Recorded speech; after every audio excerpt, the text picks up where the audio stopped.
ननु अनादि भव परंपरा उपार्जित सुख दुख प्रद पूर्ण पाप कर्मणो शतहोष चित्त शोधनेन अपि कथम आत्मना संसार निवृत्तिर भविष्यति इति आशंका। कहते हैं पूर्व पक्ष यहाँ पर प्रश्न कर रहा, अनादि भव जो परंपरा है, भव यानी संसार, अनादि भव जो परंपरा है, उस परंपरा से उपार्जित जो सुख दुख को देने वाले जो पूर्ण पाप है।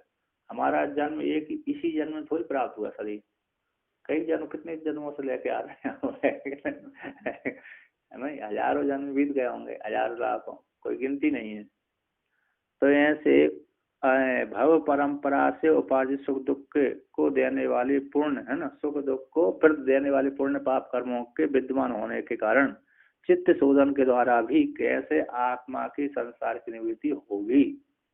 चित्त शुद्धि हो जाने से भी फिर किस प्रकार, क्योंकि हमारे कितने संस्कार हैं, कितने पुण्य देने वाले हैं और कितने पाप देने वाले हैं, जो धर्म अदृष्ट, धर्म है, अदृष्ट है, अपूर्व है, पर्यायवाची होते हैं।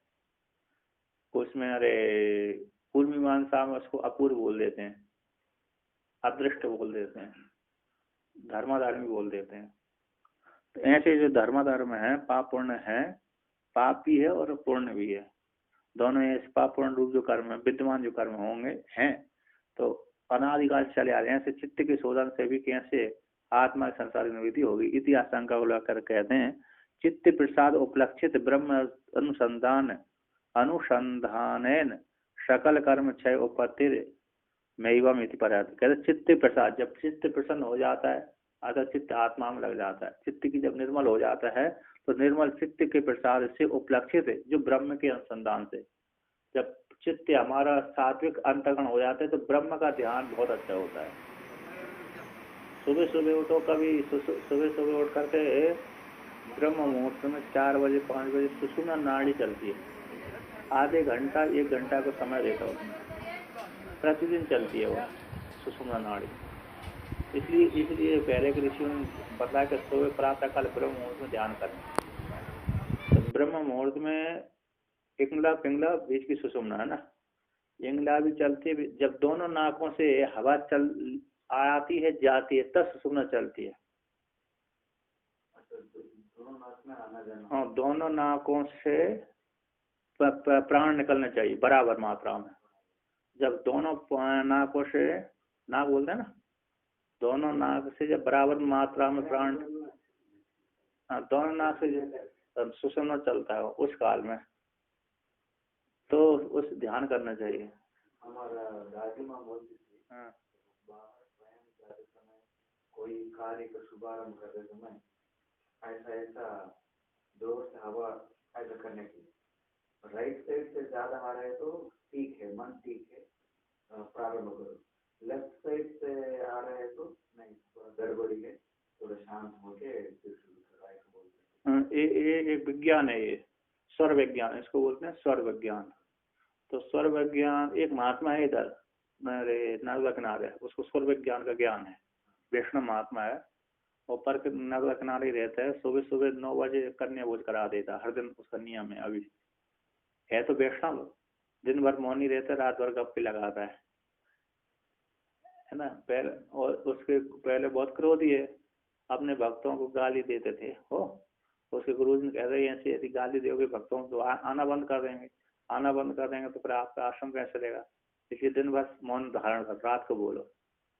तो दिन भर मौन धारण रहता है तो फिर उसकी गाली कम हो जाती मतलब सीधा देहात के लोग तो रहती है, तो उसको सीधे गाली वक्त देते हैं। बहुत से वैष्णव महात्मा और सन्यासी होते हैं ना, गाली बकने की छूट आदत रहती है उनको, तो गाली बात बात में गाली बकते रहते हैं। तो ऐसी उसकी आदत, उसको स्वर का ज्ञान है उसको। तो स्वर के ज्ञान करने से वो आपको बता देगा कुछ भी, जल को भी पास में खींच लेता है स्वर ज्ञान से। तो आपको नहीं दिखेगा, जिसको बताना है कि उसको जल खींच, नर्मदा जी का जल उसके पास में जा स्वर ज्ञान से। नर्मदा परिक्रमा में है, और वो डिंडोरी डिंडोरी से रे, डिंडोरी से नीचे, डिंडोरी से नीचे है, डिंडोरी से मात्र 30-40 किलोमीटर नीचे होगा, 50 किलोमीटर होगा, 50 नीचे अमरकंटक, उससे नीचे है, डिंडोरी से नीचे जो एरिया है जंगल वाले, जानवर वाली ज्यादा घूमती है तो वहाँ पर उसका रहता है। तो कहते हैं चित्त प्रसाद है, चित्त की शुद्धि से, फिर चित्त शुद्धि की उपलक्षित ब्रह्म के अनुसंधान से, जब चित्त शुद्ध हो जाएगा, अंतःकरण शुद्ध हो जाएगा, मन शुद्ध रहेगा, तो उस काल में क्या हो जाएगा, ब्रह्म ध्यान का चिंतन हो, ब्रह्म का अनुसंधान बहुत होता है, यानी कि ब्रह्म अनुसंधान के द्वारा संपूर्ण कर्मों के क्षय की उपस्थिति हो जाती है। इसलिए आप ऐसे नहीं कर सकते संसार आत्म संसार की निवृत्ति कैसे होगी, क्योंकि अनादिकाल से तो पूर्ण पाप की परंपरा चली हुई आ रही। अतः चित्त शुद्धि से, चित्त की शुद्धि के द्वारा, चित्त शुद्धि उपलब्धि जब ब्रह्म का अनुसंधान करेंगे, ब्रह्म ज्ञान करेंगे, तो उसके द्वारा क्या हो जाएगी, आत्मा की शुद्धि हो जाएगी, आत्मा संसार की निवृत्ति हो जाएगी। सुबह भी चलते हैं सुषुम्ना, शाम को भी चलता है, शाम को सूर्यास्त के पहले पहले चलती है और चलाया जाता है, ये स्वाभाविक क्रिया है, और ये फिर चलाया जाता है सुषुम्ना। आपको एक बाया यार एक स्वर चल रहा है, दाहिना तो बाया, तो बाया चल रहा है तो आप करवट ले लीजिए उसको, तो वो हो जाएगी, दाहिने तरफ बाएं चल रही तो ऐसे बाएं तरफ है इधर सो जाएगी तो वो चल रही, इधर की ज्यादा चल रही तो इधर कर सो जाएगी, बाएं बाएं तरफ चल रही तो दाहिने तरफ सो जाएगी, दाहिने तरफ चल रही तो बाएं तरफ सो जाएगी, बराबर आ जाती है विपरीत दिशा में, तो फिर बराबर आ जाएगी, तो उस काल में ध्यान कर सकते हैं। अच्छा, मन शांत रहता है, चंचल नहीं रहता इतना है। तो कहते हैं यहाँ पर चित्तस्य ही प्रसादेन हन्ति कर्म शुभाशुभम प्रसन्नात्मात्मनि स्थित्वा शोकमक्षयमश्नुते। यानी कि निश्चित रूप से कहते हैं चित्तस्य प्रसादेन हन्ति शुभाशुभ कर्म, कहते हैं जिस चित्त की प्रसन्नता से जब चित्त शुद्ध होगा, ऐसे अंतःकरण शुद्ध अंतःकरण के द्वारा चित्त की प्रसन्नता, चित्त के प्रसाद से शुद्ध चित्त के द्वारा सारे ब्रह्म, चित्त शुद्ध होगा तो अंत ब्रह्म का अनुसंधान करेगा, ब्रह्म के अनुसंधान से, ब्रह्म ज्ञान के निध्यासन से सारे शुभ और अशुभ कर्म कैसे हो जाते हैं, उसके नष्ट हो जाते हैं। प्रसन्न आत्मा आत्मनि, कहते प्रसन्न हो गया अंतःकरण जिसका, ऐसा जो ध्येय है जीवात्मा है, ज्ञान है, चित्त है, प्रसन्न हो गया है आत्मा जिसका, शुद्ध अंतःकरण हो गया जिसका, ऐसा शुद्ध अंतःकरण वाला जो जीवात्मा है अधिकारी वह अपनी आत्मा को, अपने मन को, चित्त को, अंतःकरण को आत्मनि स्थित्व, आत्मा में स्थित करा करके अक्षय सुखम अश्नुते, अच्छे सुख, अक्षय जो न क्षयति अक्षय, हाँ तो अक्षय ठीक है, दो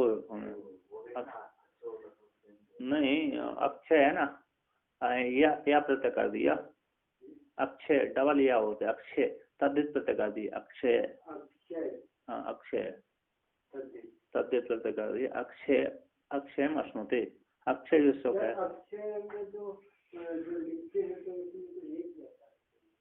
वो एक अक्षय है ना, वो अक्षय, यहाँ पर तद्धित प्रत्यांत है, तद्धित प्रत्यांत कर दिया, अक्षय अश्नुते, नहीं उससे नहीं हुआ, अक्षय था, अक्षय शब्द था, भावार्थ नहीं, अक्षय शब्द है भावार्थ में है ना, उसी भावार्थ में यत प्रत्यय कर दिया तो अक्षय हो गया, अक्षय है, अक्षय मश्नुते, तो ये बात कई बार आया, अक्षय शब्द गीता में भी तो आता है। नहीं लोक कहाँ, लोक नहीं होता, हाँ तत्व में टी वाक का लोप हो जाता है, ऐसे तीसरा सूत्र से ईकार और अकार का लोप होता है, यकार और अच प्रत्यय पर रहते, अकार और ईकार, अकार हाँ यकार और अकार प्रत्यय पर रहते, जैसे दिशा है ना, इकार तद्धिते, इकार तद्धित प्रत्यय पर रहते है ना, तो अकार और ईकार का लोप हो जाता है, तो लोप हो गया, अक्षय अश्नुते, अक्षय अश्नुते, अक्षय जो शोक है उसको प्राप्त कर लेता है। न क्षति त्यक्ष है। तो कहते टीका यहाँ पर कहते हैं ही शब्द है न, ही शब्द के द्वारा प्रसिद्धि है। तद तद यथा ईशिका तूलम अग्नौ प्रोतम प्रादुयेता एवं ह अस्य सर्वे पापना प्रादुयन्ते। कहते हैं यत जैसे ईशिका तूल को, सूक्ष्म बाल को है, सूखा सूखा जो तिनका है ना, शुष्क तिनका यानी ये जो घास है, तृण, हाँ, शुष्क तिल सूखा हुआ तो तृण होता है, घास फूस आदि होते हैं, जैसे उसको अग्नि में डाल लेते तो जल जाता है, भस्मीभूत हो जाता है। तो जैसे कहते हैं ईशिका तूल को, ईशिका तूल छोटे अग्रभाग को, छोटे सूक्ष्म घास को अग्नि में प्रोक्तम, अग्नि में प्रक्षिप्त कर दिया। तो अग्नि में प्रोक्त करने पर, अग्नि में डाल देने पर प्रादुयेता अर्थात वो जल जाता है।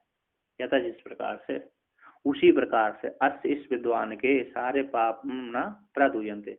परमात्मा के ध्यान करने से अपने अंतःकरण को, अपने मन को आत्मा में जब लगा दिया, परमात्मा का ध्यान कर, उसके ध्यान के प्रभाव से क्या हो जाता है, परमात्मा रूप अग्नि में ध्यान करने से, अग्नि के द्वारा, परमात्मा रूप अग्नि के द्वारा उसके सारे जो अदृष्ट थे, पाप पुण्य वाले जो अदृष्ट थे, वो सारे नष्ट हो जाते हैं परमात्मा के ध्यान रूप ज्ञान के द्वारा, ज्ञानाग्नि के द्वारा। ज्ञानाग्नि के द्वारा सारे पाप कर्म उसके संचित क्रियमाण आदि प्रारब्ध वाले सारे नष्ट हो जाते। प्रारब्ध तो भोग के द्वारा क्षय होते हैं, प्रारब्ध कर्म तो जीवन मुक्त व्यक्ति के, विद्वान के भोग के द्वारा क्षय होते हैं, किंतु जो संचित होते हैं वो उसके ज्ञान रूप अग्नि के द्वारा दग्ध हो जाते हैं, नष्ट हो जाते हैं, फिर फल देने वाले भुने हुए बीज के समान हो जाते हैं, फल देने वाले नहीं होते। जो क्रियमाण कर्म होते हैं वो उसको प्राप्त नहीं होते। अतः वो क्रियमाण कर्मों की गति क्या होती है, तो जो उसकी सेवा करता, निंदा करता, उसके पास चले जाते हैं। निंदा करने वाले के पास पाप चले जाएंगे और सेवा करने के बाद, सेवा करने वाले के पास पुण्य वाले फल चले जाएंगे, पुण्य वाले कर्मों का फल चला जाएगा।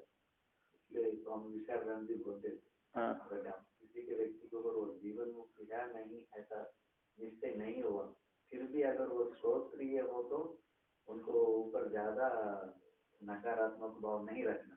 अगर पता नहीं चलता है वो जीवन मुक्त नहीं है, श्रोत्रिय हो तो दोनों चांस होता है।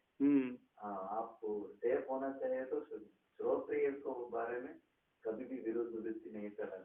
हाँ, उनका पाप पूरा आपको आ जाएगा, आता है।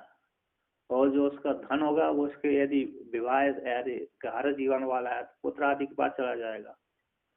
वो गृहस्थ है ना, ज्ञानी, घर जीवन अपनाया, वहां पर रहते रहते ज्ञान होगा घर में, तो उसकी संपत्ति है उसके पुत्र आदि ले लेते हैं।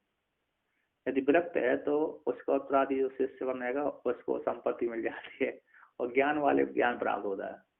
उत्तराधिकारी को जरूर नहीं है उसको ज्ञान प्राप्त हो, यदि योग्यता नहीं है तो नहीं होता है कि नहीं।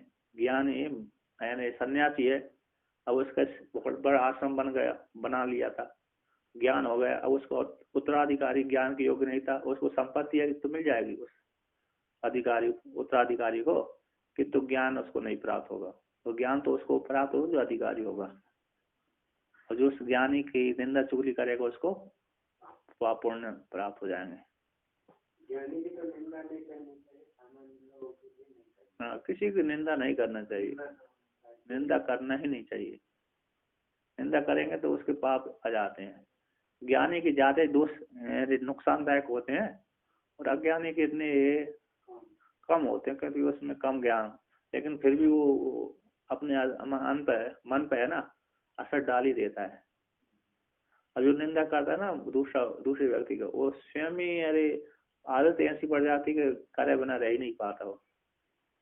कोई व्यक्ति करने दूसरों को पाप हमको आ जाए, कहानी पता नहीं कहा सुना। कोई राजा था, वो उनको इच्छा था कि हमारे राज्य में कोई भिक्षुक ही नहीं रहना चाहिए, तो ऐसा ही सबको दान धर्म आदि करके सब व्यवस्था कर दिया। एक दिन कोई अंधा देश भिक्षुक को भीख मांगने आ गए, राजा को डाउट आ गए, हम तो सब व्यवस्था करके, ये तो कोई शायद पाखंडी होगा, इनको अंधा देश एक्ट कर रहे हैं, इनको हम टेस्ट करेंगे तो मानकर गोबर का 2-3 ऐसा गोला गोला बना के उसी को भोजन देते उनको प्लेट में रखते। वो अंदर था जन्म से अंदर तो उनको पता नहीं था काट दिया नहीं काट, उसको खा लिया। तो उसी की वजह से वो पाप उनको बढ़ गए थे। एक समय क्या हो गए, राजा को तो पंडित, वो राजा का एक अच्छा मंत्री था, मंत्री का घर का बगल में कोई किसी को मृत्यु आ गया था, वो यमदूत लोग गलती से मंत्री को उठा के ले गए थे और यमराज देखा रहे इनको क्यों उठा के आए, अब उनको बगल वाले घर वालों को उठा के आने चाहिए था, आई तो गलती हो गई ऐसा। फिर वो थोड़ी समय के लिए मंत्री वहां देखा है, देखने से राजा का नाम और राजा का दंड देने के लिए सब कुछ तैयारी हो रहा था। उस तैयारी में बड़ा गोबर का एक पहाड़ था। वो मंत्री पूछा ये हमारा राजा का नाम लिखा और उनका अपन इतना बड़ा गोबर कैसे है? नहीं नहीं, वो ऐसा एक अंधा भिक्षुक का एक वो थोड़ी सी गोबर डाल दे रहे, वो पाप इतना बड़ा हुआ है। अरे राजा तो बहुत अच्छा राजा है, सबको दान धर्म करके भिक्षुक की यही नहीं देखना चाहते थे, तो ये गलती हो गई, अभी इसको मैं राजा को अच्छा कैसे कर, इस पाप मुक्त कैसे करा। फिर यमराज ने बोला ठीक है आप ऐसा करो, कोई उनका राजा को निंदा करने से नहीं होने पर निंदा, अगर है तो निंदा करने से उसको नहीं होता है, वो किया नहीं लेकिन उसके ऊपर गलत निंदा करते हैं ना, उसी समय उनका पूरा पाप वो लोग ले लेते हैं। ऐसा कोई उनको निंदा करने से राजा का पाप वो सब लोग बांट लेंगे। तो मंत्री ने नीचे आकर कुछ नहीं बोला राजा को, राजा विश्वास था, इतना ही बोला राजा को, राजा अपने 16 साल का लड़के बेटी था, बेटी है ना, उसको सेपरेट घर में रखो कुछ दिन के लिए, हर दिन ये दिन में एक बार उनको जाके मिल के आना, दिन में उनको दूर दूर में रखे पैलेस में। ऐसा ही किया, राजा को विश्वास तो कुछ तो होगा, फिर हर दिन वहां जाके आ रहा था, एक एक व्यक्ति शुरू कर दिए को, एक आदमी अपना बेटी को ही बाहर रख के ऐसा गलत संबंध रख रहा है, ऐसा सब लोग ऐसे निंदा कर रहे थे। मंत्री गिनती करता था, वो इतना बड़ा पहाड़ कितना लोग निंदा करने से खत्म हो, सब गिनती करके कितना लोग निंदा किया, गिनती कर रहा था, लास्ट में 3 बच गए, 3 इतना बोला, इतना ही बचा होता। वो मंत्री के घर में बैठकर चिंता करता था, ये 3 अभी कौन लेगा, अब पूरा राज्य में सब लोग हो गए निंदा करने वाले। उस समय लास्ट मंत्री का पत्नी भी असहन हो के, आप कैसे मंत्री हो, आपके राजा देखो कितना गंदा काम कर रहे हैं, अपने बेटी को बाहर रख के ऐसा कर रहे। वो मंत्री अरे बाप रे, मैं सोच रहा था कि 3 कौन लेगा, अब आप एक तो ले लिया और एक तो मैं आपके साथ देने के लिए एक मैं ले लिया, और चलो एक छोटी सी राजा को छोड़ देंगे। ऐसे ही आगे चलते हैं। तो कहते हैं उपपातकेषु सर्वेषु पातकेषु महसु च प्रविश्य रजनीपादम ब्रह्म ध्यानम समाचरेत इत्यादि श्रुति स्मृति प्रसिद्धम द्योतयति। उपपातक, पातक होते ना, उपपातक, महापातक, महापातक, उपपातक, अधिक यानी पाप जो दुष्ट खराब कर्म होते हैं, कुछ कम होते हैं कुछ ज्यादा होते हैं, पातक होते हैं कुछ उपपातक होते हैं। सर्वेषु महान होने पर, महान जो नारकी कर्म होते हैं, जो जिनको कष्ट भोगना बड़ा कठिन है, जिनको फल भोगना है बहुत मुश्किल से भोगा जाता है, जैसे नारकी जो कर्म कर लेते हैं ना, क्रूर कर्म, उपपातक महापातक आदि बड़े बड़े दुष्ट कर्म, किसी को जला दिया, किसी को जहर दे दिया, किसी को कुछ कर दिया इत्यादि को द्वारा उत्पन्न होने वाले जो पातक होते हैं, बड़े बड़े पाप हो जाते हैं। जैसे और पातक सर्वेषु पातकेषु, महान पाप की प्राप्ति हो जाने पर, महान प्राप्ति होने पर भी तथा प्रविश्य रजनीपादम ब्रह्म ध्यानम समाचरेत, इनके होने पर भी यदि व्यक्ति अपने मन को अंतःकरण को आत्मा में लगा करके, आत्मा में प्रवेश करा करके रजनीपादम ब्रह्म ध्यानम समाचरेत, तो ब्रह्म ध्यान में कहते रजनीपाद, ब्रह्म मुहूर्त में, रजनीपाद बोलते हैं रात्रि के प्रथम पहर भाग में, रात्रि के प्रथम भाग में अथवा ब्रह्म मुहूर्त में ब्रह्म का ध्यान का आचरण करे, तो ब्रह्म का ध्यान का आचरण करेगा तो सारे पाप कैसे हो जाते हैं, उसके नष्ट हो जाते हैं। जब ध्यान करेगा व्यक्ति, क्योंकि इसलिए ब्रह्म ध्यान रजनीपाद में सुबह शाम करना चाहिए, ज्यादातर लाभदायक होता है। अन्य समय भी लाभदायक होता है, किंतु जैसे वर्णन किया है, ऐसे क्या नाम है, सुखदेव जी के विषय में आता है, जब वो चिंतन करते थे सुबह सोने से पहले ध्यान करते थे आधे घंटा तो 1 घंटा सोने से पहले, इसकी वजह जब सोकर उठते थे फिर ध्यान करते 1 घंटा आधे घंटा, इसके वजह से अन्य क्रिया करते थे। सोने से पहले ध्यान करके सोते थे, फिर जब सोकर उठते थे तो ध्यान करते थे, फिर अन्य क्रिया स्नान आदि क्रिया करते थे। तो कहते हैं यहाँ पर प्रविश्य अपने चित्त को आत्मा में लगा करके रजनीपादम ब्रह्म ध्यानम समासे, रात्रि के प्रथम रजनी है, रात्रि के एक पाद में रजनीपादम, रजनी रात्रि बोलते हैं, उसके पाद में रात्रि के 4 पाद होते हैं।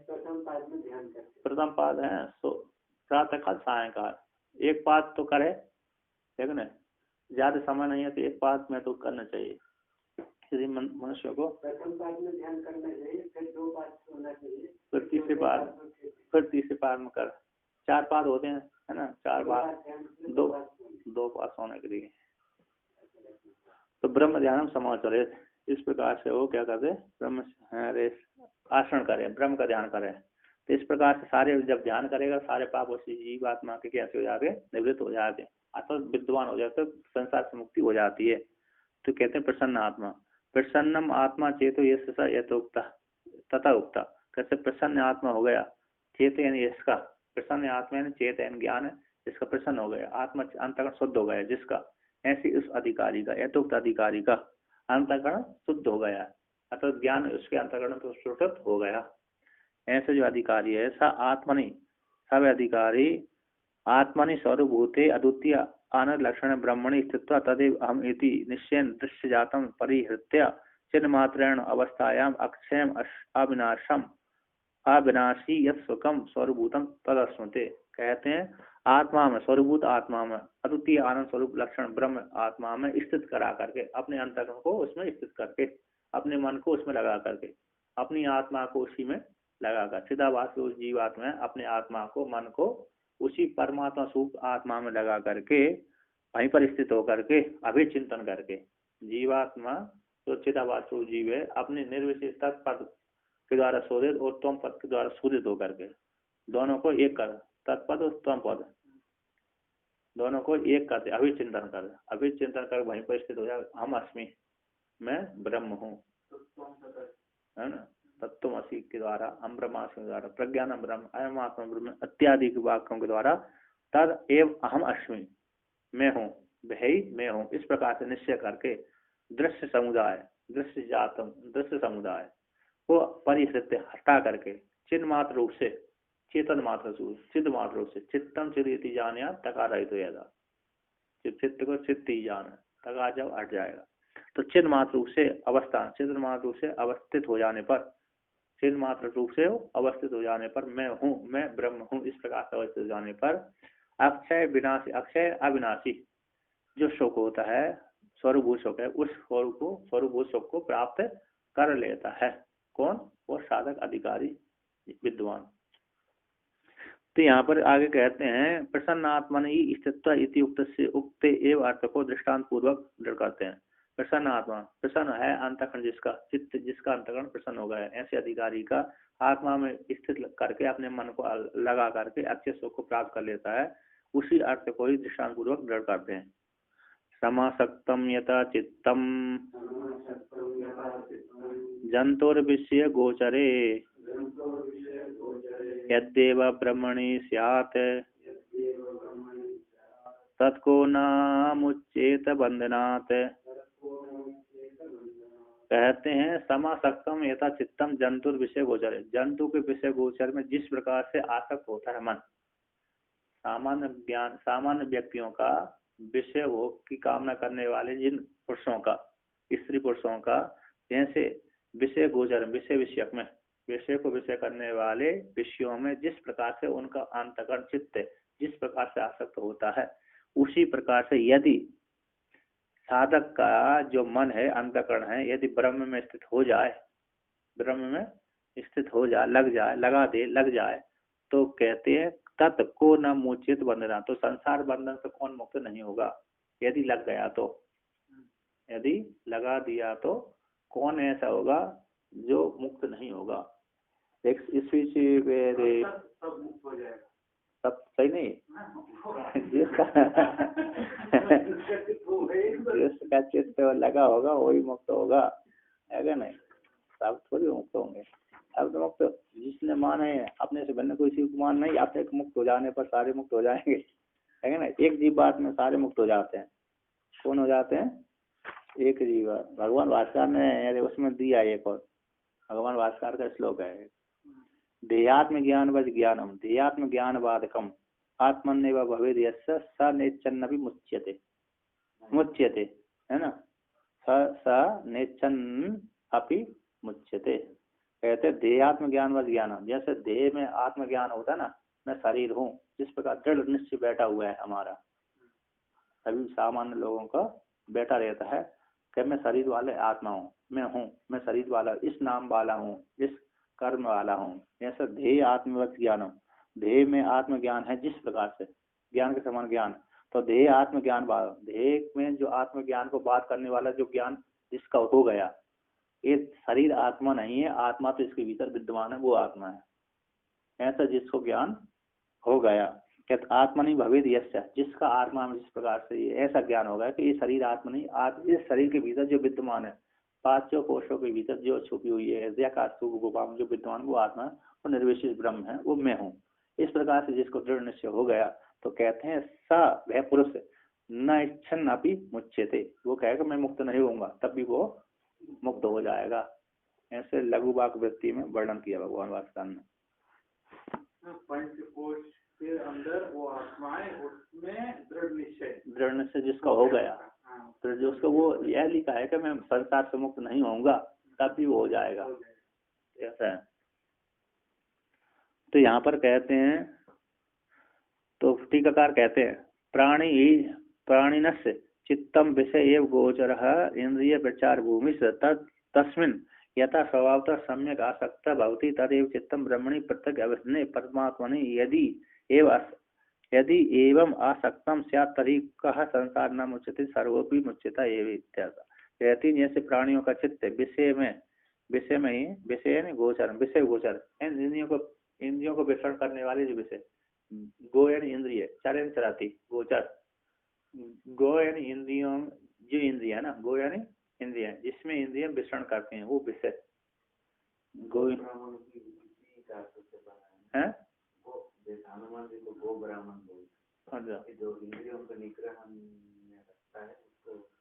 गोस्वामी गो का इंद्रियों का स्वामी ईश्वर है, इंद्रियों को स्वामी ईश्वर कहते हैं।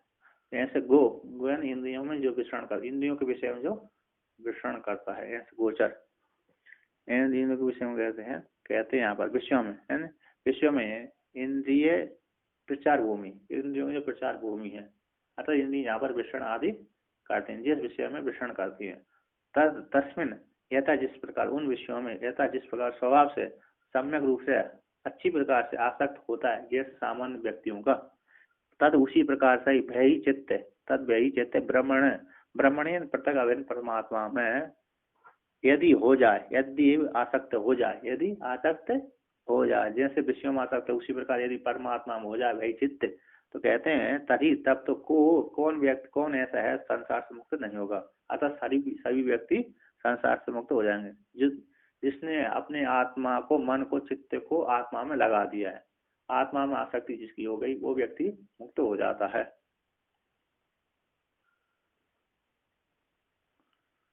तो यहाँ पर आगे कहते हैं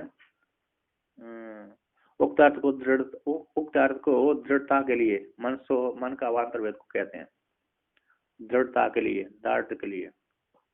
तो कहते हैं मनो ही दुविधम प्रोक्तम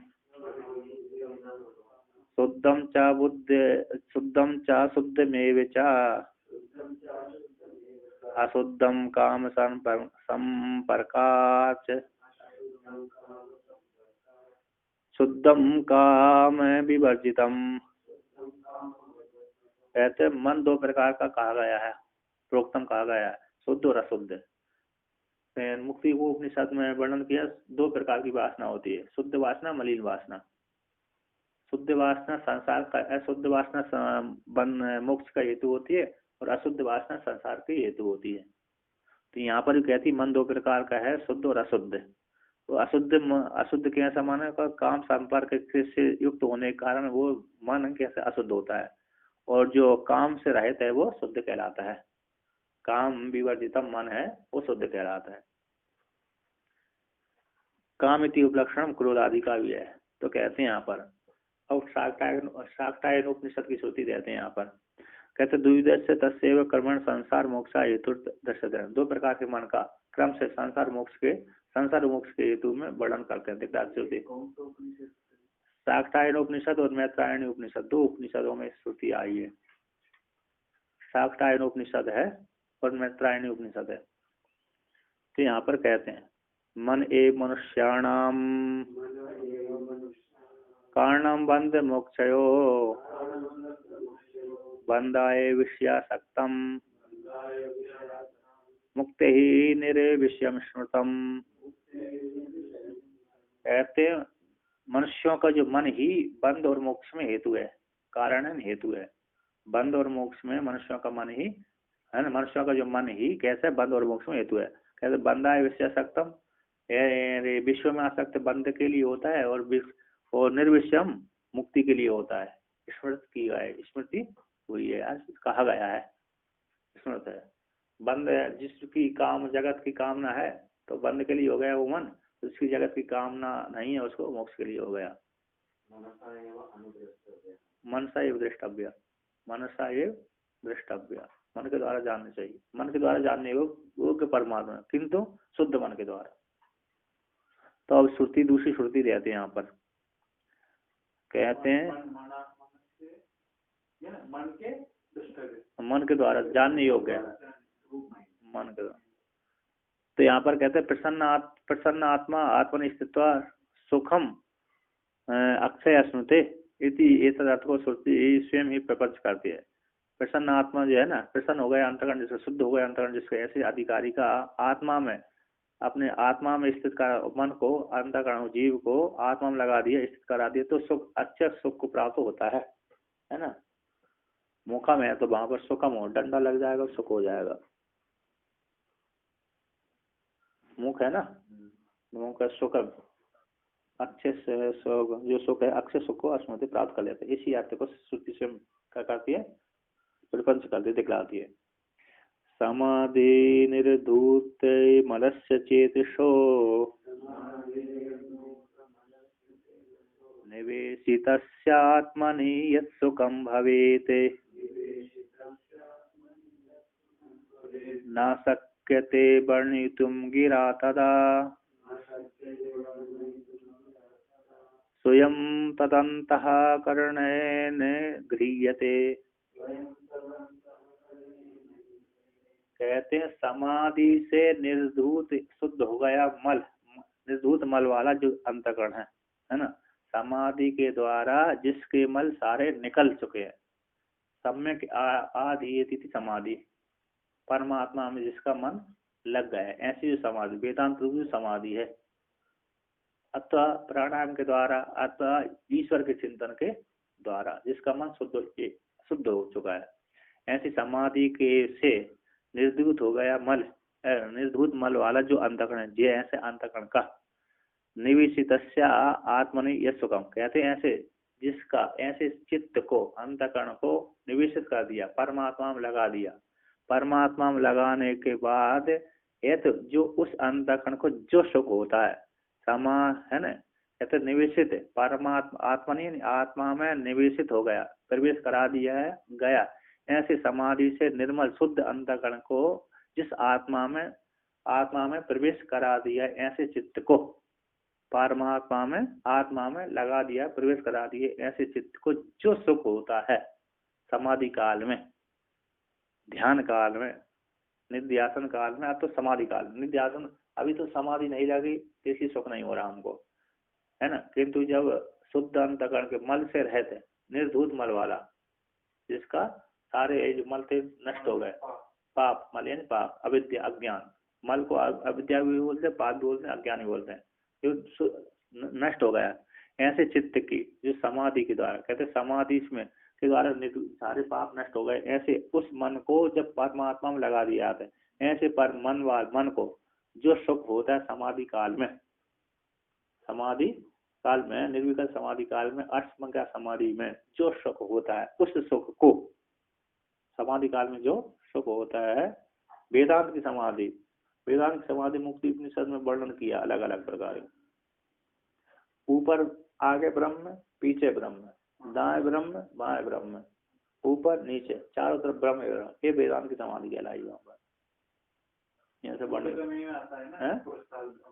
हाँ बस वो समाधि का वर्णन किया, मुक्ति उपनिषद में मंत्र है। कहते हैं पढ़ा, वो कन्नड़ा में आता है, वो उसका बोलता है एक्सपीरियंस का, एक्सपीरियंस होता है वो गट कुंभ समुद्र में गया, वो जीव वो थिंक करता है, वो अंदर भी पानी है, बाहर भी पानी, सब उसी प्रकार पूर्ण समाधि होती, ब्रह्म समाधि।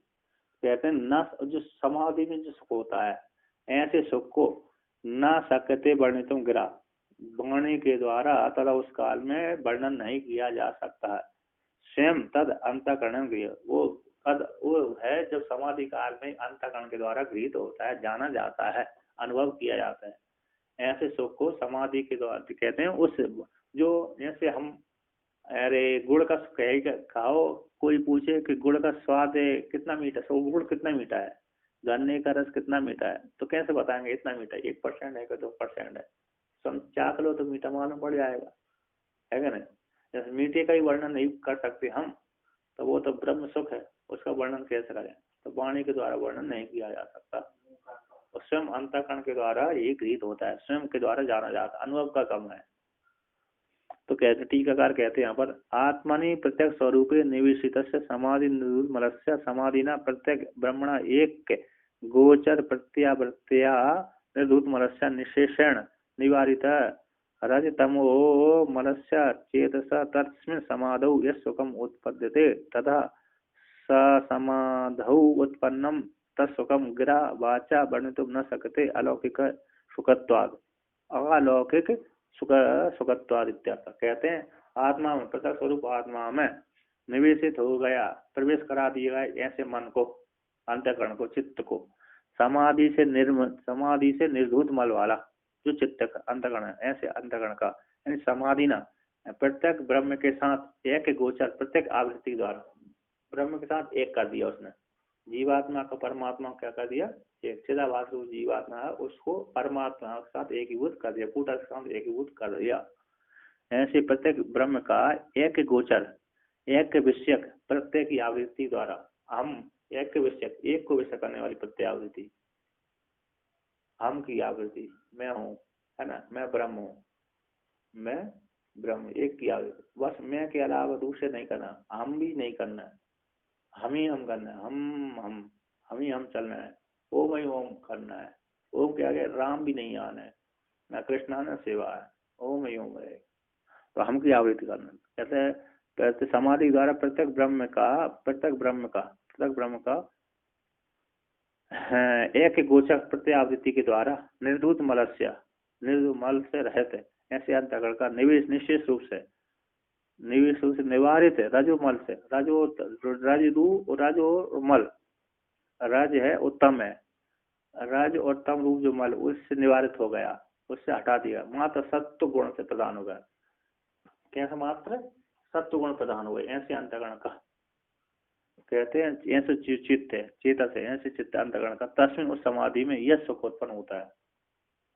रजोगुण भी समाप्त हो गया, सत्व गुण तम गुण भी समाप्त, हाँ थोड़ा पांड तो रहेगा, तीनों गुणों के बिना कोई नहीं रह सकता, है कि नहीं, प्रकृति के तीनों गुणों के बिना नहीं रह सकता, तो थोड़ा रहेगा, उससे कोई अंतर नहीं पड़ता, है कि नहीं। जैसे भुना हुआ बीज होता है कि नहीं होता, वो बीज उत्पन्न होने के लिए नहीं समर्थ, किंतु खाने के लिए, पेट भरने के लिए होता है ना, पेट भरने में काम आता है उसका, भुने हुए बीज को पेट भरा जाता है, एक कार्य होता है, किंतु उसको बीज बोएंगे तो फल नहीं देगा, उसी प्रकार रज और तम गुण थोड़े थोड़े मात्रा में रहते हैं व्यवहार के लिए थोड़ा, क्योंकि रज का स्वभाव चलन है, तो ध्यान भी क्या सत्व गुण हो जाएगा, ध्यान कैसे रज रहित हो जाएगा तो ध्यान भी कैसे करेगा, है ना। अवश्य तो इसी थोड़ा बहुत चाहिए, थोड़ी स्थिति भी चाहिए, तो रज और तम भी थोड़ा चाहिए, किंतु पूर्ण रूप से नष्ट नहीं होते। जब शरीर छूट जाए तभी होता है, शरीर छूट जाएंगे तभी, शरीर रहेगा तो थोड़े उसमें गुण रहते हैं, अंतःकरण में रहते हैं।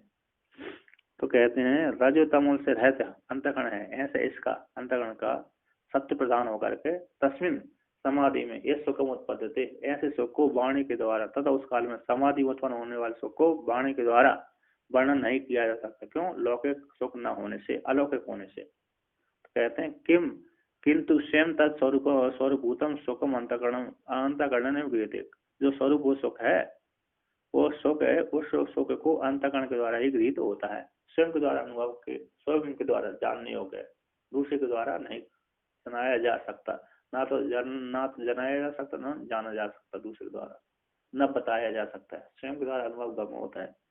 तो कहते हैं ननु अस्य समाधि दुर्लभत्व कथम अनैन ब्रह्मानंद निश्चय समवेती आशंका। पूर्व पक्ष यहाँ पर शंका करे, ऐसी समाधि का दुर्लभ होने से कैसे जो अंतःकरण के द्वारा गृहीत होगा, ये समाधि दुर्लभ है, जो सुख अंतःकरण के द्वारा गृहीत होने वाला सुख कैसे अंतःकरण के द्वारा, मन के द्वारा गृहीत होगा, ये समाधि तो मुश्किल से वर्णन तो कर दिया, बाघ व्याकरी शब्द जारी बाघ व्याकरी शब्द जारी से ज्ञान शब्द, बाघ व्याकरी है शब्द जारी, शास्त्र व्याख्यान, शास्त्र का व्याख्यान चल रहा है ना, तो शास्त्र का व्याख्यान तो चल रहा है, तो किंतु मिल ही नहीं रहा। कहते हैं ऐसे ननु अस्य समाधि का दुर्लभ होने से कैसे अंतःकरण के द्वारा वो ब्रह्मानंद का निश्चय होगा, इस आशंका को लेकर कहते हैं यद्यपि, कहते यद्यप्यासौ चिरं कालम समाधि दुर्लभो नृणाम तथापि क्षणिको ब्रह्म नंदम निश्चयायत्यसौ। कहते हैं यद्यपि असौ है जो समाधि है, असौ समाधि दुर्लभो नृणाम चिरकालम, है ना। यद्यपि कलयुग के मनुष्यों को, कलयुग के मनुष्यों को ये समाधि है, बिना समाधि बड़ी कठिन होती है, दुर्लभ है। क्यों? आयु छोटी है, 20 साल में, 25 साल में, 30 साल में घर ही छोड़ा, घर छोड़ी, फिर स्थिति बनाने के लिए बहुत साधन चाहिए, समय चाहिए, मन ही दूसरी जगत में फंसा हुआ, तक वृद्धावस्था आ गई, और वृद्धावस्था में होता नहीं है वृद्धावस्था में 20 साल में, 25 साल में घर छोड़ दिया, है ना। घर छोड़ने के बाद 10-20 साल हैं, फिर इधर उधर गुरु ढूंढने में ही लग गए गुरु ढूंढने में चले गए, फिर गुरु मिल भी गया तो वासना इतनी बैठी थी, वो कभी आश्रम की सेवा में उलझ जाते थे तो जहाँ तक हुए 60-70 उम्र की हो गए, और 60-70 में फिर होता ही नहीं है, तो कठिन है। वो डिपेंड पूर्व जन्म संस्कार ना, कभी भी वो 20 में भी हो जाएगा उसका, पूर्व जन्म अच्छा संस्कार हो जाएगा तो 20 में भी हो जाएगा। हाँ, पूर्व जन्म का संस्कार कम होता कलयुग वालों का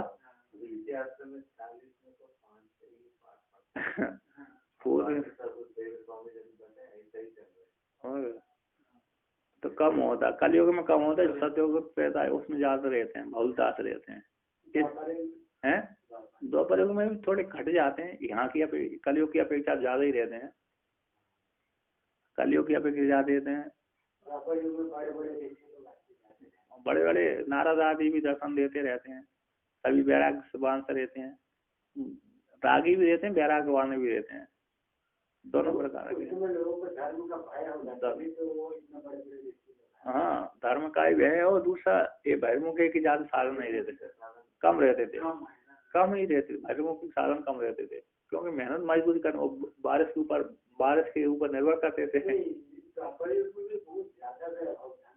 नहीं, राजाओं के पास तो वैभव था, सामान्य व्यक्ति के पास थोड़ी था, फोन और नहीं, ये साधन भी नहीं थे, जैसे रथ घोड़ी आदि। अब रथ घोड़ी आदि रखेंगे तो उसके लिए तो यार मेंटेन, खिलाने पिलाने के लिए भी चाहिए, घास की एक आदि चाहिए, और उसको और घोड़े आदि के लिए फिर नौकर चाहिए, नौकर को वेतन देना। और क्या, सामान्य व्यक्ति हाथी रखना है, हाथी, और हाथी के लिए कितनी वो जंगल चाहिए हो। इतना नहीं मारा 100 साल से पहले थोड़ा तो आए सके नहीं कोई लोग सामान्य उसका गांव के अगर बगल का गांव से शादी हो गई किसी को बस उतना जीवन पूरा 4-5 गांव में ही इतना ही, और क्या, उससे ज्यादा कोई टाउन भी नहीं देखता, ऐसा ही खत्म हो जाता है। पहले ऐसे ही होते थे, पहले ऐसे ही होते थे, पास पास में, देश दूर दूर देश में थोड़ी जा पाते थे। उनका सारा जीवन उनका 50 किलोमीटर के अंतर्गत ही चल जाता, 50 में सारी गृहस्थी समाप्त हो जाती थी। तीर्थ चला गया तो मुश्किल धन हो जाता था। तो कोई तीर्थ घूम आया एक बार, काशी है, अन्य अन्य, तो कहते हम मुक्त हो गए, उसी एक बार दर्शन करने से मुक्त हो गया। अभी तो बार बार जा रहे हैं तभी मुक्त नहीं हो रहे हैं। अभी प्रतिदिन सुबह बैठो शाम को लौट जाओ, है ना, सुबह जाओ शाम को वहां रहो, दूसरे दिन यहीं लौट जाओ। और बार बार तीर्थ जा रहे हैं तभी मुक्त नहीं हो रहा है। पहले तो एक बार, हाँ, तो पहले तो एक बार तीर्थ कर दिया तो मुक्त हो जाते थे एक बार में, उत्कृष्ट कर दो गए हमारा, हमने तीर्थ। वो थिंकिंग भी चेंज होता है ना। देखो हम लोग ये आध्यात्मिक जीवन आने के पहले जस्ट ओम नमः शिवाय से चांट करो, उतना आनंद आता है, बहुत आनंद आता है। पर ये आने के बाद इतना चांट कर नहीं मिलता, तो वो उसमें ज्यादा नहीं, पहले की बात कर रहा हूँ, पहले लोग साधन कम थे, अभाव था, तो इसलिए अभाव कम होने का एक बार भी चरितार्थ हो जाते थे। अभी के एक बार साधन बहुत हो गया, चरितार्थ नहीं होते एक बार में, अभी तो बार बार करना पड़ती है। तो यहाँ पर कहते हैं, तो कहते हैं यद्यपि, है ना, यद्यपि असव यह समाधि है मनुष्यों को दुर्लभ होती है, चिरकाल तक है, उसमें स्थित रहना बड़ा कठिन है, क्योंकि आयुष कम है। योग सूत्रकार ने भी कहा कि कलयुग में समाधि कम लग पाती है लोगों को। हाँ, द्वापर त्रेता में सतयुग में तो खूब चलती है। हाँ हाँ, अच्छा अच्छा, हाँ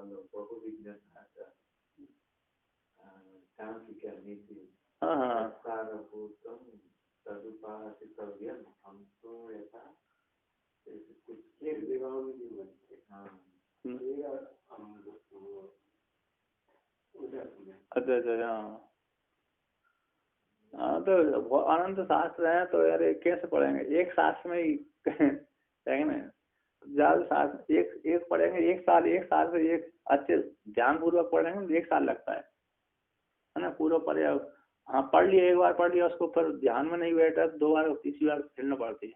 तो एक पढ़ो फिर इसको पढ़ो, इसको पढ़ो, इसको पढ़ो, तो फिर नहीं कहाँ तक पढ़ते रहेंगे। तो यहाँ पर कहते हैं तथापि फिर भी, तो यहाँ पर कहते हैं यद्यपि कठिन है, चिरकाल तक रहना उस समाधि में रहना कठिन है, फिर भी तथापि क्षणिको ब्रह्मानंद निश्चयायति असौ, असौ यह समाधि है ना, क्षणिक समा, फिर भी ब्रह्मानंद थोड़ा समाधि लग जाती है थोड़ी भी, फिर भी जब ब्रह्मानंद थोड़ा सा सुख है, असौ है क्षणिक सुख भी ब्रह्मानंद को निश्चय करने वाला हो जाता है, अर्थात भविष्य में लगेगी मेरे को, है ना, थोड़ी समाधि लग जाए तो अनंत ब्रह्मानंद को सुख का अनुभूति करा देती है। यदि हमारा मन 1 मिनट 2 मिनट 5 मिनट 10 मिनट भी लग जाए तो ब्रह्मानंद की अनुभूति की, ब्रह्मानंद के आनंद को अनुभूति हो जाती है। तो यहाँ पर कहते हैं असौ इस क्षण को भी तथा उसी क्षण को होते ही ब्रह्मानंद को निश्चय वाली हो जाती है, निश्चय आयती, निश्चय कराने वाले। अस्य समाधि संततस्य असंभव भी क्षणिक से तस्य समभात तेन एव अयम आनंदो निश्चितुम शक्यते। कहते इस समाधि का निरंतर रहने वाली समाधि, चिरकाल तक रहने वाली समाधि का कठिन होता है, क्योंकि आयु थोड़ी सी अल्प है। तो कहते हैं असंभव होने पर भी क्षणिक है जो समाधि है, क्षणिक समाधि का सुख है, क्षणिक समाधि का सुख है, संभव हो जाने से ब्रह्म ध्यान हो रहा लग गया, कभी कभी अचानक लग गई है ना, तो क्षणिक समाधि का सुख भी संभव हो जाने से उसी के द्वारा आनंद ब्रह्मानंद है निश्चय करने के लिए शक्त हो जाते हैं। थोड़ी क्षणिक लग जाए, एक सुख लग जाए, असो ये समाधि का क्षणिक हो जाए, 1 घंटे समाधि लग जाए तो ब्रह्मानंद का निश्चय करने वाली हो जाती है। कहते हैं असव समाधि, ये क्षणिक समाधि का भी तत्व समाधि का, समाधि में जो उत्पन्न होने वाला सुख है ना, समाधि के द्वारा ब्रह्मानंद का निश्चय हो जाता है।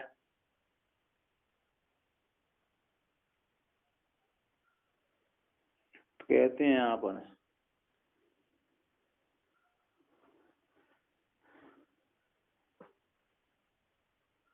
योग सूत्र में वर्णन के दीर्घ काल में समाधि साधन में निर्विशेष विनिर्विशेष से कलयुग में कैसे, कलयुग में कठिन है ना। अरे समाधि काल में का मतलब कलयुग में जो दीर्घ काल तक रहना, मन को लगाते रहना बड़ा कठिन है, क्योंकि आयु कम है और शरीर में सामर्थ्य भी कम है। कलयुग के मनुष्यों की सामर्थ्य कैसी होती है, जल्दी अल्प होती है, सामर्थ्य कम होती है, खिन्नता जल्दी आ जाती है, उदास हो जाते हैं, है ना। वो लोग इतने दिनों से कर रहा नहीं हो रहा, चलो छोड़ो और छोड़ है और छोड़ देते हैं तो वो नहीं होता है।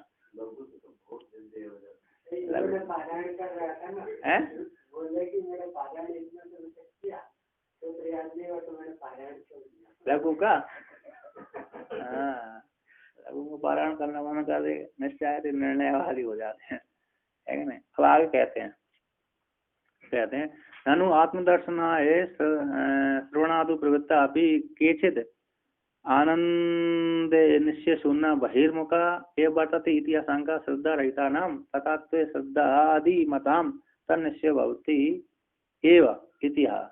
तो कहते हैं ननु आत्मदर्शन के लिए श्रवण आदि प्रवृत्त होता हुआ व्यक्ति, है ना, आत्मदर्शन के लिए श्रवण आदि प्रवृत्त होता हुआ केचित आनंद के निश्चय से शून्य हो जाता है। आनंद के निश्चय से शून्य, आनंद का निश्चय नहीं हुआ। आनंद श्रवण कहते हैं आत्मदर्शन के लिए श्रवण आदि प्रवृत्त हो गया, फिर भी श्रवण प्रवृत्त होता हुआ केचित आनंद ज्ञान आनंद के निश्चय शून्य भयमुखा हुई वर्तते, भयमुखी हुई रहता है। तो रहने पर कहते हैं भयमुखी ये वर्तते इति आशंका, कहते श्रद्धा रहिता नाम तथाते, कहते जो श्रद्धा से रहित है उसका तो ठीक है, श्रद्धा से रहित का तो भयमुखी होता है, किंतु जो श्रद्धा से युक्त है उसको भयमुखी न होकर अंतर्मुखी होने लगता है। कहते हैं श्रद्धा रहिता नाम तथात्व, श्रद्धा के रहित होने पर तथात्व ठीक है, तथात्व होने पर भी श्रद्धा रहिता का तो भयमुख ठीक है, किंतु तथा उसी प्रकार तथात्व होने पर भी श्रद्धादि मताम, कहते श्रद्धादि वालों का तो तन निश्चय भवती एवं, जो श्रद्धा वाले हैं, शास्त्र में श्रद्धा करने वाले, समाधि में श्रद्धा करने वाले, उनका तो वो आत्म सुख का निश्चय हो जाता है। किंतु जिनको श्रद्धा नहीं रहती कि अभी इतने साल इतने महीना मैंने ध्यान लगाया फिर भी यानी सारे क्या नहीं हो, फल नहीं प्राप्त, छोड़ो इसको, श्रद्धा नहीं थी उसमें, क्या सुख प्राप्त होगा उनको, यानी वेदांत ज्ञान से उत्पन्न होने वाली समाधि जो सुख है वो उस सुख में श्रद्धा नहीं है उनको, अगर दृढ़ निश्चय नहीं है। तो दृढ़ निश्चय नहीं है जिनका, ऐसे व्यक्तियों की श्रद्धा से रहने वाले व्यक्ति को सुख की अनुभूति नहीं होते। किंतु जो शास्त्र श्रद्धा वाले हैं, श्रद्धा आदि वाले हैं, उनका तो तन निश्चय हो जाता है, समाधि में सुख की प्राप्ति अनुभूति हो जाती है। तो कहते हैं यहाँ पर श्रद्धालुर्वेशनियोत्र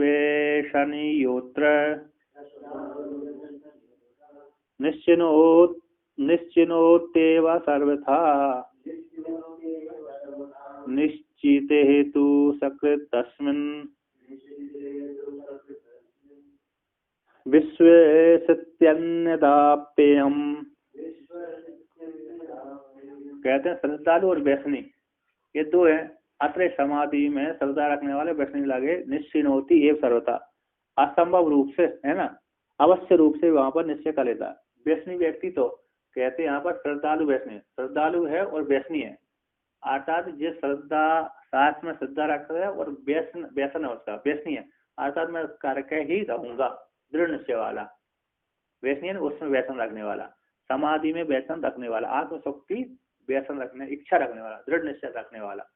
श्रद्धालु वैष्णी व्यक्ति जो अत्र ये जो है अत्र समाधि में निश्चित होती सर्वथा असंभव रूप अवश्य रूप से ही निश्चय कर लेता है।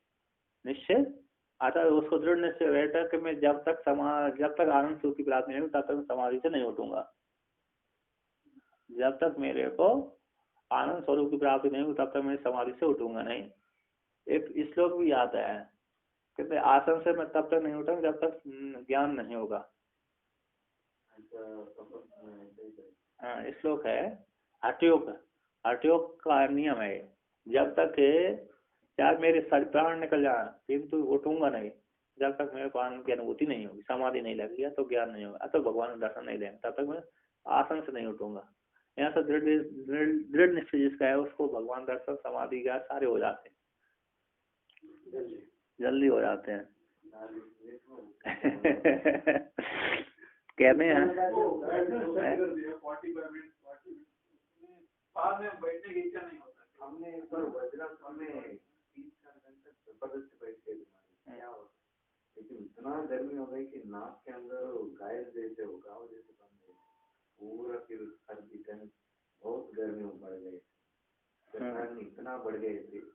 आओ तो थोड़ा धीरे धीरे सामान्य स्थिति में आ गए, जबरदस्ती 4 घंटे बैठ गए, लेकिन बहुत हीट हो जाए। हाँ, तो गर्मी आती और क्या, यदि और ज्यादा करते तो बढ़िया हमारे लिए होगा ना, छोड़ देते। हाँ, तो कहते हैं निश्चित है तू सकृत है, एक बार सकृत है, एक बार निश्चय हो जाने पर तस्मिन एव विश्वति अन्यथा आपी अयम। कहते एक बार समाधि निश्चय हो गया, आनंद सुख की अनुभूति हो गई, तो एक बार निश्चय हो जाने पर आनंद सुख की ब्रह्मानंद की निश्चय हो जाने पर तस्मिन उसी ब्रह्मानंद में विश्वास है अन्य काल में मैं कर लूंगा, ऐसा दृढ़ निश्चय विश्वास हो जाता है जिसको एक बार हो जाता है। जैसे उसमें अरे वर्णन किया है, अरे जो वाल्मीकि रामायण में भगवान राम जी कहते हैं सक्रिय देव पर पन्ना है तबास्मी चाहिए आचते अभी हम सर्वभूते ददामी एवं व्रतम मम। जो कहते मैं तुम्हारा हूँ, हे भगवान मैं आपके शरण में आया हूँ, मैं तुम्हारा हूँ, इस प्रकार से जो मेरे सक्रिय देव पर पन्ना एक बार शरण में आ जाता है तबास्मी चाहिए आचते मैं तुम्हारा हूँ, मेरी शरण रक्षा करी, इस प्रकार जो पूछ लेता है याचना करता है तो भगवान कहते हैं सारे भूतों से उसको अभयदान दे देते हैं। सर्वभूतेभ्यो ददामी एवं व्रतम मम, सारे भूतों से उसको अभयदान करा देते, अभयदान दे देते, ये व्रत मेरा है। भगवान राम जी कहते हैं यह व्रत मेरा है, आत्मा उसको उस साथ जो मेरी शरण में आए उसको मैं सारे भूतों से अभय कर देता हूँ, ये मेरा दृढ़ निश्चय दृढ़ व्रत है। ऐसा राम जी उससे वाल्मीकि रामायण में कहते हैं। तो कहते हैं जिसका एक बार निश्चय हो गया, ऐसे एक बार हो गया तो अन्य काल में भी वो उससे ब्रह्मानंद का निश्चय करने वाला हो जाता है, विश्वास कर अतः मेरे को प्राप्त होगा, अन्य काल में ही प्राप्त होगा। जब एक बार समाधि लग गई उसको तो अन्य काल में समाधि लगती रहेगी, इस प्रकार से वर्णन करते हैं। कहते हैं वैष्णव सर्वथा संपादिष्यामि इति आग्रह तद्वान वैष्णी अत्र समाधो सर्वथा अवश्यम। कहते हैं वैष्णव सर्वथा सभी अवश्य रूप से वैष्णव में सर्वथा संपादित, इस वैष्णव को मैं संपादन करूंगा, अतः दृढ़ निश्चय हुआ है, अतः मैं इस भोग को भोगता ही भोग करके रहूंगा, अतः समाधि लगा करके ही रहूंगा, आनंद का सुख भोग करके ही रहूंगा।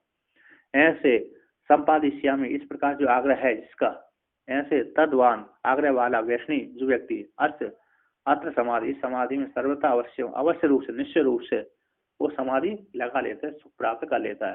कहता तथा किमातम, जो ऐसे दृढ़ निश्चय है उसका, ऐसे व्यक्ति का आग्रह है अवश्य रूप से उसको बैठ गया है, इस समाधि से ब्रह्म निर्विकल्प समाधि से ब्रह्म सुख को प्राप्त कर लूंगा, ऐसे दृढ़ निश्चय हुआ, एक बार कर भी लिया। कहते यहाँ पर आसन ब्रह्मानंद सकृत एकदा क्षण का समाधो निश्चते सती अयम सकृत निश्चयवान अन्नदा अपि इतर अस्मिन् काले विश्व स्थिति आनंद अस्थिति विश्वासम करोते। कहते हैं इस ब्रह्मानंद में एक बार भी एक सकृतन एक बार एक काल में एक प्रकार से एक काल में क्षणिक समाधि के निश्चय हो जाने पर, क्षणिक भी लग गई 5 मिनट की लग गई, समाधि लगे 5 मिनट की लगनी चाहिए है ना, 10 मिनट की लगेगा, एक बार भी लग गई निश्चय हो जाने पर, क्षणिक भी हो जाने पर, प्राप्ति हो जाने पर, अयम है एक बार निश्चय वाला व्यक्ति, एक बार निश्चय वाला व्यक्ति अन्य काल में भी इतर काल में इस काल में तो लग ही गए, दूसरे काल में भी वो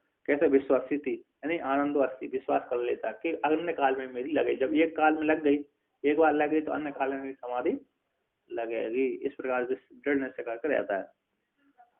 तो उसी को कहते हैं यहाँ पर तथोपि किम तत्र, उससे क्या होगा, तो कहते हैं यहाँ पर तात्रिक पुमानुदासीन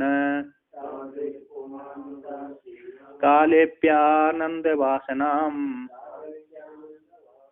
उपेक्षा मुख्यमानंदम भवत्येव तत्परा, भावत्येव तत्परा भाव यत्येव तत्परा। तो कहते हैं तात्विक ऐसा जो पुरुष है दृढ़ निश्चय वाला है, उदासीन काल में अपि आनंद की वासना को भोगता है ना, उदासीन काल में ऐसे तात्विक ऐसा उपमान उदासीन काल में भी आनंद वासना की उपेक्षा करके ब्रह्मानंद भावेति एव तत्परा। ऐसा निश्चय निश्चय वाला जो पुरुष है ना, वह उदासीन काल में भी उदासीन काल रहा तो आनंद की उदासीन काल में वो आनंद की वासना आती है विषयों की। जब हम शांत बैठे हुए तो एक बार ब्रह्मानंद को जो अनुभूति सुसुप्ति आनंद का भोगा था, एक वासना वो विषयों को सुख भोगा था, उसकी एक वासना बनी। तो उदासीन काल में शांत अवस्था में जो आनंद की वासना बैठी हुई है, उस आनंद की वासना को त्याग करके उपेक्षा करके, क्योंकि वो मिथ्या रही है ना, कोई फायदेमंद वो नहीं है। उदासीन काल में कोई विषय नहीं है, विषय न होने पर भी जो आनंद प्राप्त हो रहा है, सामने विषय रूप नहीं है फिर भी व्यक्ति बैठा शांत बैठा है, फिर भी आनंद की अनुभूति हो रही है, वासना रूप आनंद की अनुभूति हो रही है। ऐसी वासना रूप आनंद की अनुभूति को क्या कर रहे हैं, उपेक्षा करके मुख्यम आनंद मुखम है ना, मुख्यम आनंदम भावेति एव तत्पर, कहते तत्पर होकर के आत्मपरक होकर के मुख्य आनंद को ही भावना करता है, प्राप्त कर लेता है, जानता है। तो टीकाकार यहाँ पर कहते हैं भावेति तात्विक पुमान श्रद्धादि पुरुषरम सकृत निश्चयवान पुरुषस औदासीन दशायाम अपि उपलभ्यमानानां पूर्वोक्तम आनंद वासनाम उपेक्षा तत्परो मुख्यानंदे तात्पर्यवान भूत्वा तमे भावेति। कहते तात्विक पुमान श्रद्धा आदि पूर्वक जो पुमान है ना, जिसको दृढ़ निश्चय है कि मैं उठ प्राप्त करके ही रहूंगा, मैं आनंद को भोग करके ही रहूंगा, समाधि में आनंद को भोग करके रहूंगा, एक बार हो गया तो अन्य बार भी मेरा हो गया। ऐसा श्रद्धा वाला व्यक्ति है, श्रद्धा पूर्वक एक बार निश्चय हो गया, एक बार जिसको निश्चय समाधि में क्षणिक समाधि लग गई, ऐसे निश्चय वाला पुरुष उदासीन काल में भी अब उसको कोई समस्या नहीं है, बैठा हुआ है, एक ही स्थान में बैठा हुआ है, सारे काम उसने कर लिए, तो उदासीनता बैठा, अथवा महात्मा है जंगल में बैठा, कोई वो नहीं है, परेशानी आदि नहीं है, चिंता नहीं है ना। चिंता नहीं होने पर उदासीन रहता है, चिंता हो तो उदासीन नहीं होगा, है ना। तो यहाँ पर उदासीन दशा में उपलब्धमाना नाम पूर्वोक्त वासना नाम, उपलब्धमान जो वासना, शांत बैठा तो मन की वृत्ति चलिए, मन तो न जात तिष्ठते कर्म कृत, एक क्षण भी किए बिना नहीं रहता मन, तो उस काल में मन उसकी वासना चला गया, उसकी भावना खो गया, हो जाता ना व्यक्ति, मनोराज करने लगता है।